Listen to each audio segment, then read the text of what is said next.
So XRP still looks pretty bearish, in my opinion, and it is a really simple maths here. So we had a push, we are in the accumulation area, so we can set up a local high of the current accumulation zone, which is, I would call this area here. Let's extend it here actually, and remove neckline. So we are in the accumulation area, or like however someone wants to call it, sideways channel or whatsoever. But the ideal outcome for this coin is just one: break of the neckline, sweep of this liquidity low here, and downfall towards the perfect target area, which is the previous sideways channel or accumulation area. Now, to back this up, I would say that XRP is one of the coins that shouldn't have any significant pumps and dumps, or at least a long-term pumps and dumps. And XRP is more of like a stable coin, I would say. Like the closest coin to the stable coins I would call would be an XRP coin. So expecting to see the price to fall slightly back to the neckline area.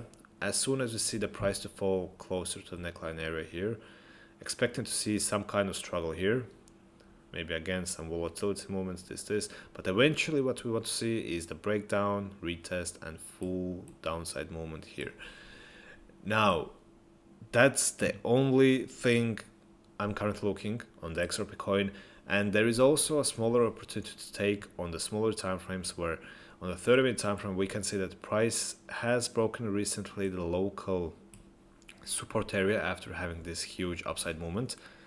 Now price is going to fill this CME gap here, so this will be marked as our entry as well. Would be taking short position here.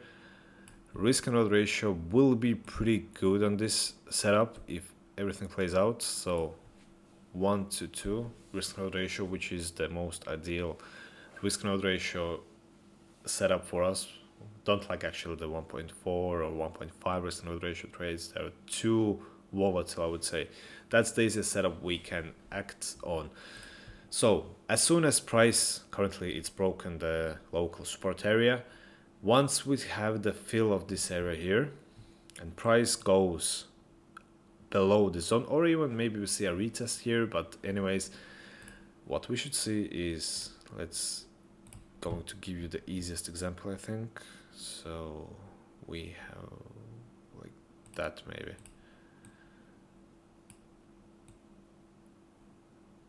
So a breakdown towards to fill this area, then some kind of accumulation in the smaller time frames, another break which would form the breakout structure in the smaller time frames, and then this would be an ideal entry for the short position. So that's on the smaller time frames, but that doesn't change the fact that pretty bearish on the XRP coin, and I think many will be agreeing with this, because if you look throughout the time at the chart with the XRP coin, it doesn't just make sense. It just goes up down at the most unlogical moments. Even when there were like lawsuits on the XRP coin, there wasn't any kind of like a significant pump that someone would expect, but then a week or two later we just would be going like 70% up, then 50% down, and like these kind of movements doesn't make sense.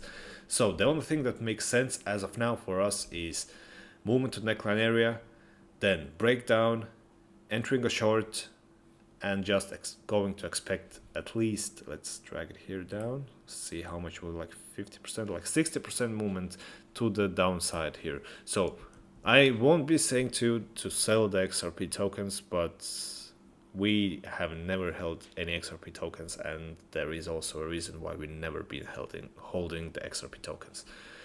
So anyways, that's it for today. Thank you for watching this video, and I will catch you on the next one.